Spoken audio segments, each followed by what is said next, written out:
You have your bossy pants on. You have your bossy Spanx on. Is that enough light right now? Is that your product? The bossy Spanx. Oh my God. It's an Australian saying. I'm gonna trademark Bossy it. boots. Trademark Yeah. that. Bossy Spanx. Hang on, I gotta call my lawyer. I gotta trade it. She's already emailing it. Yeah.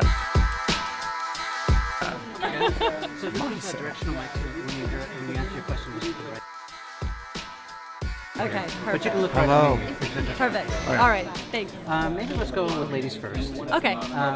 Sarah, what is a time in your life, either business or personal, that it was a very pivotal moment that changed your entire perspective on either business or personal life? Oh my gosh. Well, when I had a hardship when I was 16, so I had just tragically lost a friend, and my parents got separated, and I started listening to Wayne Dyer, How to Be a No Limit Person. And so I always say there's a hidden blessing to every situation, and that was mine, and it changed the trajectory of my life and really was responsible for Spanx existing, learning about manifestation and visualization and the power of positive thinking. Yeah, so And was number 2 meeting me? Yeah, that's a close second, pivotal moment in my life, meeting Robert.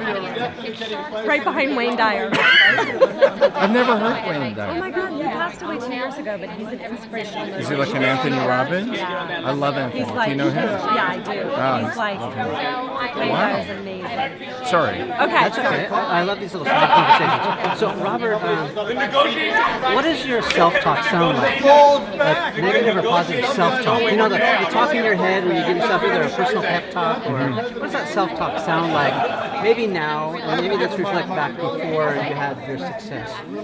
Talk about that self-talk in your head. What does it sound like? I'm a pretty positive guy. I like to think I'm positive all the time, but we all have ups and we all have downs. But you just got to keep going. I'm pretty good with absorbing through failure.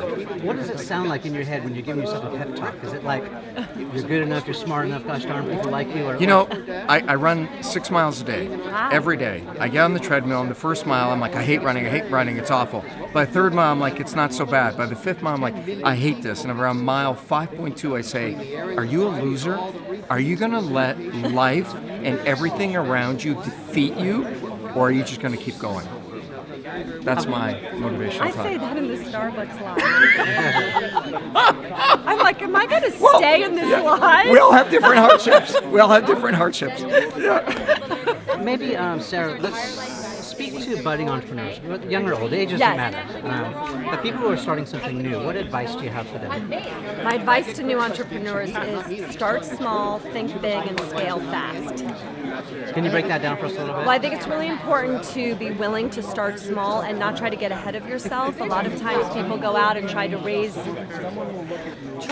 a lot of money earlier than they need to. I bootstrapped it the whole way through, and I think that people underestimate themselves and don't realize how much they can really do on their own.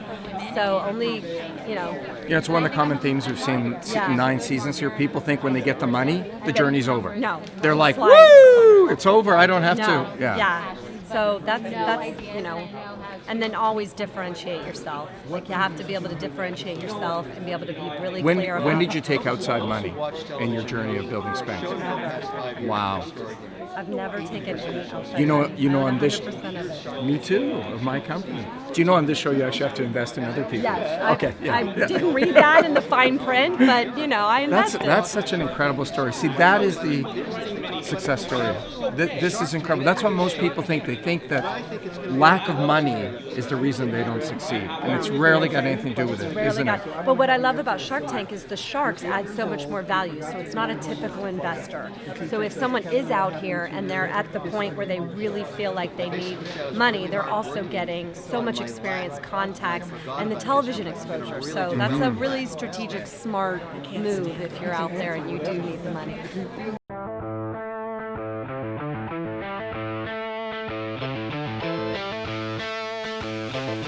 Hey, I'm Brian Elliott. Welcome to another edition of Behind the Brand.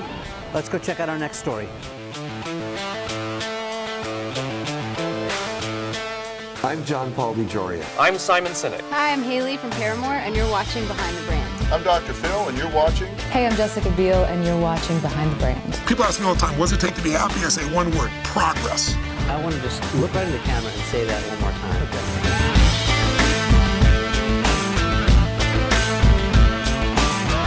If I fail more than you do, I win.